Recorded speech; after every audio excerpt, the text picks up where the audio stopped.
الحمد لله نحمده ونستعينه ونستغفره ونعوذ بالله من شرور أنفسنا وسيئات أعمالنا من يهده الله فلا مضل له ومن يضلله فلا هادي له أشهد أن لا إله إلا الله وحده لا شريك له وأشهد أن محمدا عبده ورسوله يا أيها الذين آمنوا اتقوا الله حق تقاته ولا تموتن إلا وأنتم مسلمون يا أيها الناس اتقوا ربكم الذي خلقكم من نفس واحدة وخلق منها زوجها وبث منهما رجالا كثيرا ونساء واتقوا الله الذي تساءلون به والأرحام إن الله كان عليكم رقيبا يا أيها الذين آمنوا اتقوا الله وقولوا قولا سديدا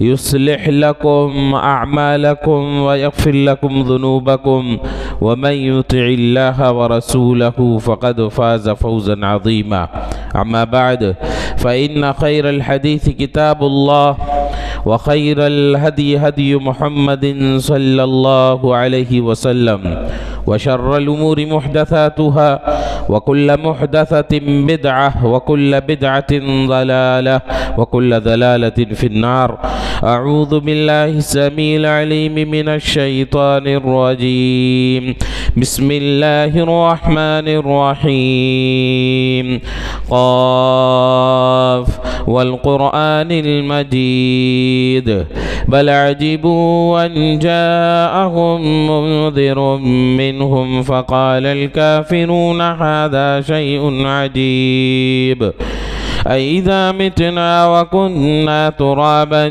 ذلك رجع بعيد قد علمنا ما تنقص الأرض منهم وعندنا كتاب حفيظ بل كذبوا بالحق لما جاءهم فهم في أمر مريج أفلم ينظروا إلى السماء فوقهم كيف بنيناها وزيناها وما لها من فروج والأرض مددناها وألقينا فيها رواسي وأنبتنا فيها من كل زوج بهيج تبصرة وذكرى لكل عبد منيب ونزلنا من السماء ماء مباركا فأنبتنا به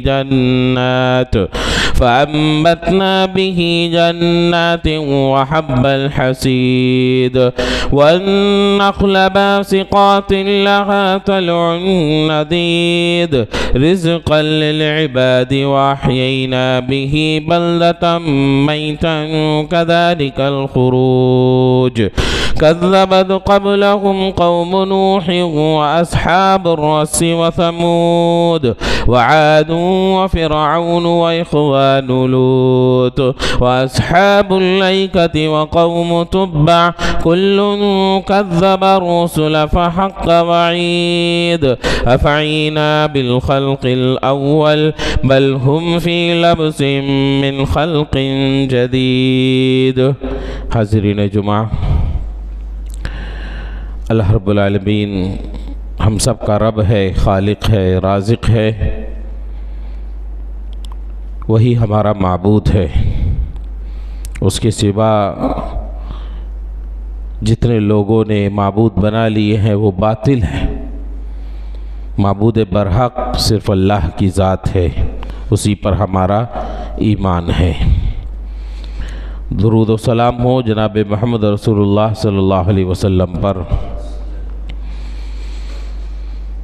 آج کے خطبے کا جو موضوع ہے، جیسا کہ اعلان کر دیا گیا ہے، نبی صلی اللہ علیہ وسلم کے حقوق امت پر.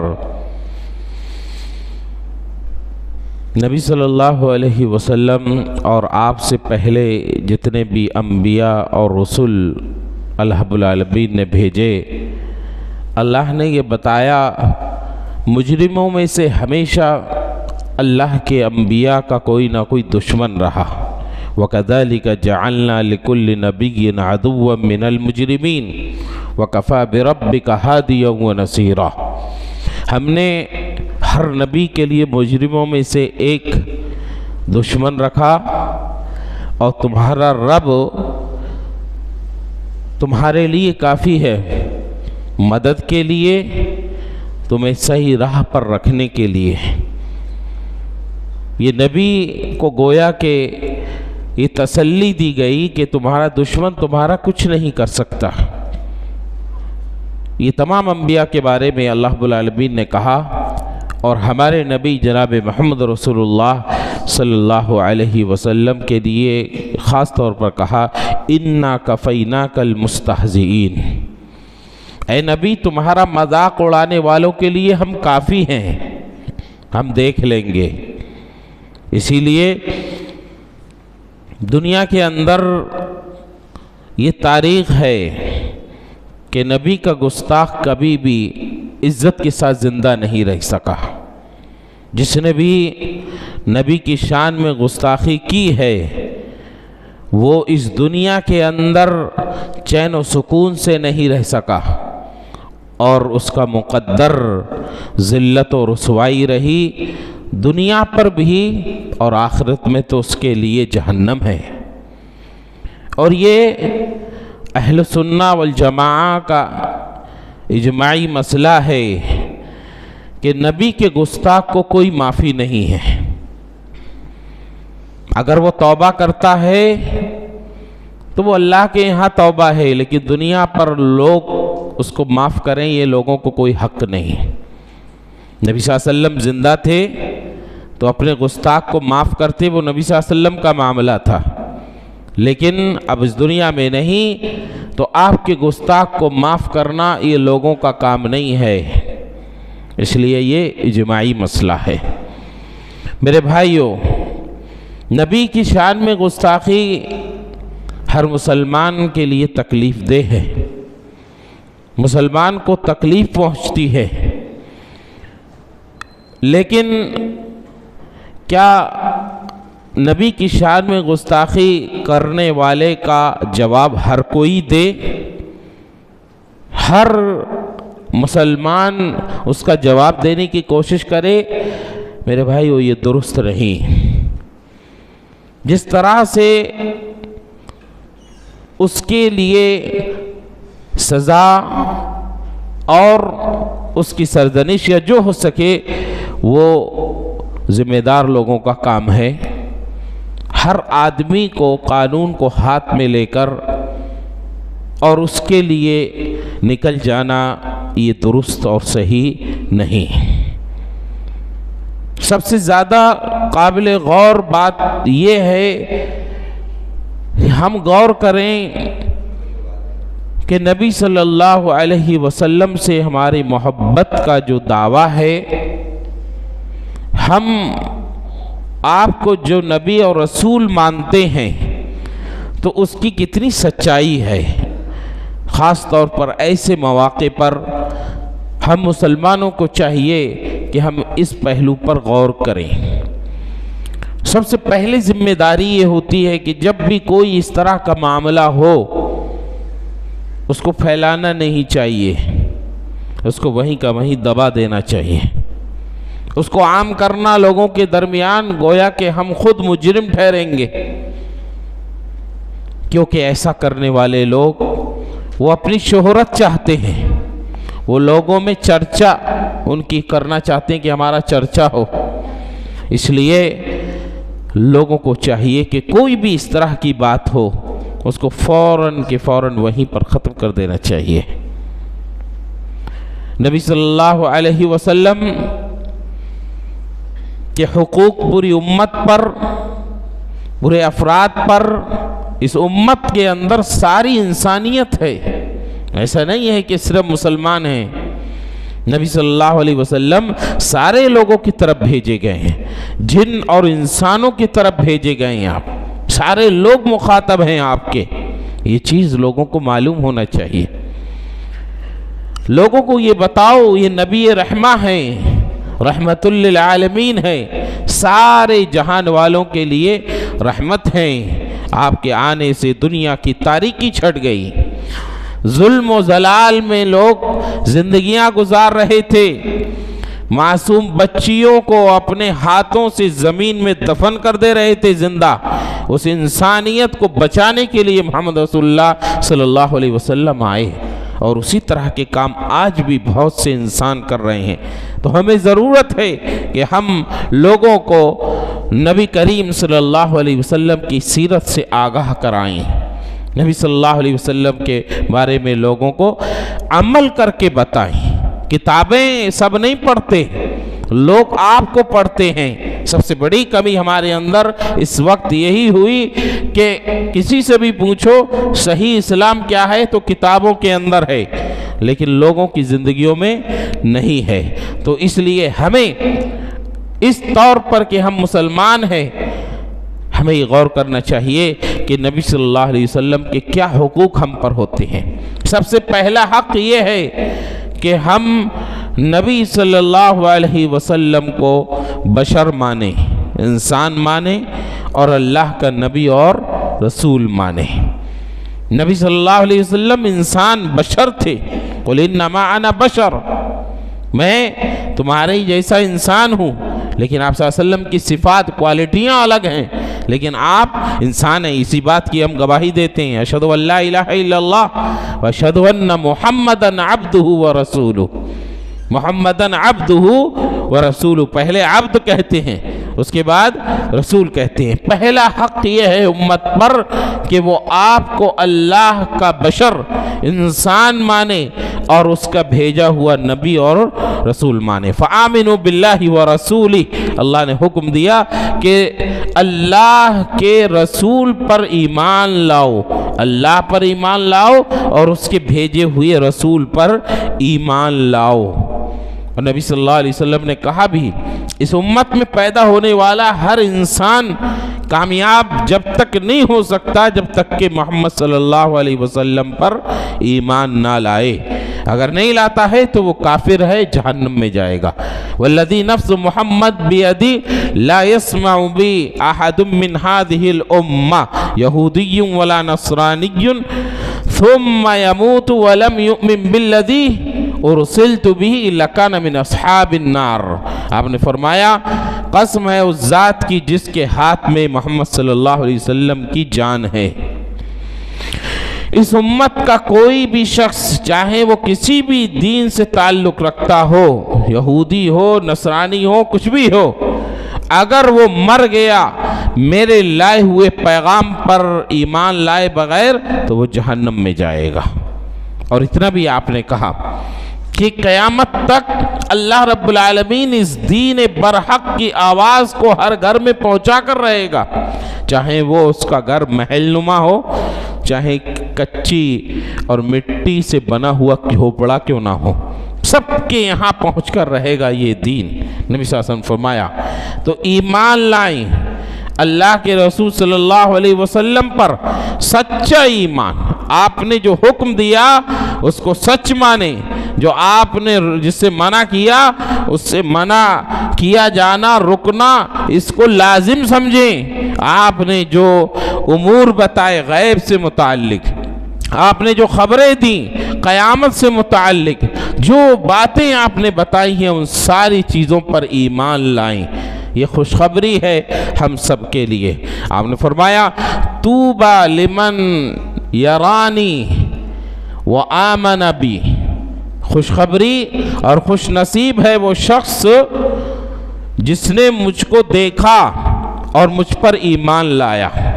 آپ نے فرمایا وطوبی 7 مرات لمن لم یرانی وآمن بی، اس شخص کے لیے 7 دفعہ خوشخبری ہے کہ جس نے مجھے دیکھا نہیں لیکن مجھ پر ایمان لایا۔ 7 دفعہ خوشخبری ہے، ہم لوگ ان لوگوں میں شامل ہیں۔ نبی صلی اللہ علیہ وسلم نے 7 دفعہ خوشخبری دی ہے کہ جو مجھے دیکھ نہیں سکا لیکن مجھ پر ایمان لایا۔ تو سب سے پہلا حق امت پر نبی کا یہ ہے کہ وہ آپ کو بشر مانے، انسان مانے اور رسول مانے۔ دوسری چیز، جب آپ کو نبی اور رسول مانا تو آپ کی تعظیم اور توقیر کرنا لازم ہے۔ آپ کی عزت کرنا ضروری ہے۔ اللہ رب العالمین نے قرآن مجید میں کہا اِنَّا أَرْسَلْنَاكَ شَاهِدًا وَمُبَشِّرًا وَنَذِيرًا لِتُؤْمِنُوا بِاللَّهِ وَرَسُولِهِ وَتُعَزِّرُوهُ وَتُوَقِّرُوهُ۔ اللہ نے کہا ہم نے آپ کو گواہ بنا کر بھیجا، بشیر بنا کر بھیجا، نذیر بنا کر بھیجا۔ خیر کے کام کرنے والوں کو بشارت دیتے ہیں، برائی کے کرنے والوں کو ڈراتے ہیں۔ کس لیے بھیجا؟ لِتُؤْمِنُوا بِاللَّهِ وَرَسُولِهِ، تاکہ تم اللہ اس کے رسول پر ایمان لاؤ، وَتُعَزِّرُوهُ وَتُوَقِّرُوهُ، نبی کی مدد کرو، نبی کی تعظیم کرو، نبی کا احترام کرو۔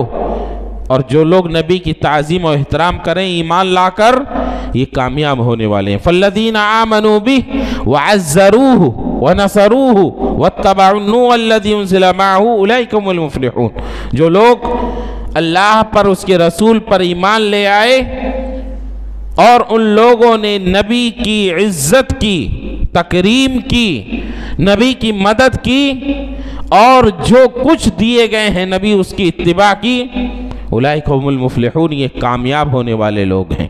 دنیا کے اندر ہر کسی کو کامیابی کی تلاش ہے، مسلمانوں کے لیے دیکھیے آپ، نبی کی تعظیم، نبی کی توقیر، نبی کی عزت کرنا، یہ کامیاب ہونے کی دلیل ہے۔ اسی لیے تعظیم و توقیر کے لیے قرآن میں بہت سی آیتیں اللہ نے نازل کی۔ یا ایھا الذین آمنوا لا ترفعوا اصواتکم فوق صوت النبی ولا تجہروا لہ بالقول کجہر بعضکم لبعض ان تحبط اعمالکم وانتم لا تشعرون۔ حکم ہوا ایمان والو، نبی کی آواز پر اپنی آواز کو بلند نہ کیا کرو، اور جس طرح ایک دوسرے سے عام گفتگو کرتے ہو نبی سے اس لہجے میں بات نہ کیا کرو، کہیں ایسا نہ ہو کہ تمہارے اعمال برباد ہو جائیں۔ اگر تم ایسا کرو گے تو ڈر ہے اس بات کا کہ تمہارے اعمال برباد ہو جائیں۔ اسی لیے اس آیت کے ضمن میں کئی حدیث مفسرین نے ذکر کی ہیں۔ ایک صحابی فطری طور پر ان کی آواز بلند تھی، وہ صحابی جب یہ آیت سنے جا کر گھر میں بیٹھ گئے، آنا بند کر دیا مسجد میں۔ نبی صلی اللہ علیہ وسلم نے پوچھنے کے لیے بھیجا، ذرا پوچھو کیا معاملہ ہے ان کا۔ انہوں نے کہا اللہ کے رسول سے کہیے کہ یہ آیت جب سے نازل ہوئی ہے مجھے ڈر لگتا ہے کہ میں نبی کے سامنے بولوں اور میری آواز بلند ہو جائے، میری فطری آواز بلند ہے، کہیں میرے اعمال برباد نہ ہو جائیں، اس لیے میں نے آنا چھوڑ دیا۔ آپ صلی اللہ علیہ وسلم نے کہا جاؤ اس کو خوشخبری دو کہ تم ان لوگوں میں سے نہیں ہو، تم جہنمیوں میں سے نہیں ہو۔ صحابہ کے یہاں پر عزت و تعظیم و توقیر دیکھیے، نبی کی زندگی میں تعظیم و توقیر، نبی کی وفات کے بعد تعظیم و توقیر۔ اب ایک صحابی کہتے ہیں مسجد میں تھے، کسی نے آواز دی، پیچھے پلٹے تو حضرت عمر بن خطاب تھے۔ عمر بن خطاب نے کہا یہ دو شخص مسجد نبوی میں بلند آواز سے بات کر رہے ہیں، ان کو پکڑ کے لاؤ۔ جب وہ لائے گئے پوچھا کہاں سے ہو تم؟ کہا طائف سے آئے ہیں، طائف سے۔ تو کہا اگر تم اس شہر کے رہنے والے ہوتے مدینہ کے تو تم پر کوڑے برساتا۔ تم ترفعان صوتکما عند قبر رسول اللہ صلی اللہ علیہ وسلم، تم بے ادبی کرتے ہو اللہ کے رسول صلی اللہ علیہ وسلم کی، نبی صلی اللہ علیہ وسلم کی قبر کے سامنے اپنی آواز کو بلند کرتے ہو۔ اگر تم مدینہ کے رہنے والے ہوتے تو تم پر کوڑے برسائے جاتے۔ یہ رسول اللہ صلی اللہ علیہ وسلم کی تعظیم اور توقیر ہے۔ میرے بھائیوں، تعظیم اور توقیر کے ہی بنا پر صحابہ اکرام کبھی آپ کا چہرہ دل بھر کر نہیں دیکھ سکے۔ عبداللہ بن بریدہ رضی اللہ عنہ کہتے ہیں، اپنے والد سے روایت کرتے ہیں، کہتے ہیں کننا اذا قعدنا عند رسول اللہ صلی اللہ علیہ وسلم لم نرفع رؤوسنا الیہ عظاما لہ، ہم نبی صلی اللہ علیہ وسلم کے پاس بیٹھتے لیکن آپ کی تعظیم اور توقیر کی بنا پر کبھی بھی اپنے سروں کو اونچا نہیں رکھتے تھے، اس قدر۔ عمرو بن عاص رضی اللہ عنہ کہتے ہیں اگر کوئی مجھ سے نبی کی پوری چہرے کی کیفیت پوچھے تو میں نہیں بتا سکتا، کیونکہ کبھی بھی میں آپ کے چہرے کو جلال اور تعظیم اور توقیر کی بنا پر نظر بھر کر نہیں دیکھ سکا۔ یہ تعظیم اور توقیر کا یہ عالم تھا صحابہ کے ہاں میرے بھائیوں، کہ نبی صلی اللہ علیہ وسلم کی عظمت اور توقیر میں وہ اپنی آوازوں کو، اپنی نگاہوں کو نیچے رکھتے تھے۔ میرے بھائیوں، یہ نبی صلی اللہ علیہ وسلم کا حق ہے امت پر کہ وہ آپ کی تعظیم و توقیر کرے۔ آپ زندہ تھے آپ کے سامنے، آپ نہیں رہے تو آپ کی احادیث، آپ کی سنت، آپ کے احکام، آپ کی شریعت لائی ہوئی، اس کی تعظیم و توقیر کرنا چاہیے، اس کا احترام کرنا چاہیے۔ بہت سے لوگ ہیں کہ جو نبی صلی اللہ علیہ وسلم کی بات کو کوئی اہمیت نہیں دیتے۔ دو طرح کے لوگ ہیں، ایک تو وہ ٹولہ ہے جو منکر حدیث ہے، حدیث کو نہیں مانتا، اور دوسرا جس میں بہت سارے لوگ، ہم سب کہیں نہ کہیں شامل ہو جاتے ہیں، ہمارے اندر عملی کوتاہی ہے۔ نبی صلی اللہ علیہ وسلم کی بات کو جانتے ہوئے دنیا کی کسی بات کو ترجیح دے ڈالتے ہیں۔ سب کچھ معلوم ہے، مخالفت ہے سنت کی، لیکن کر رہے ہیں، معاشرے کا دباؤ ہے۔ یہ دیکھیے مسلمانوں کو اتنا نہیں معلوم ہے کہ جمعہ کیا ہوتا ہے۔ دیکھیے تعجب ہے، ابھی نعرے کے لیے کہیں گے تو سب جا کے سڑک پر نعرے حب رسول میں نعرے لگانے لگیں گے، جلوس نکالیں گے۔ آپ کو معلوم جمعہ کی کیا اہمیت ہے؟ جب خطیب بیٹھ جائے ممبر پہ تو کسی کو کچھ بھی اشارہ کرنے کی اجازت نہیں ہے، کچھ بولنے کی اجازت نہیں ہے۔ اگر کوئی غلط بھی کر رہا ہو تو اس کو ٹوکنے کی اجازت نہیں ہے، ورنہ آپ کا جمعہ کا ثواب ختم ہو جائے گا۔ بھئی دیکھو یہاں ایسا خطیب ٹوکتے نہیں، بولتے نہیں، بولنا چاہیے، تبھی سیکھیں گے یہ لوگ۔ حضرت عمر رضی اللہ عنہ نے ان کو اسی لیے بخشا کہ مدینہ کے نہیں رہنے والے، ان کو معلوم نہیں ہوگا، ورنہ مدینہ کے ہوتے تو نہیں بخشتے، کیونکہ ان لوگوں کو پڑھایا اور سمجھایا گیا ہے۔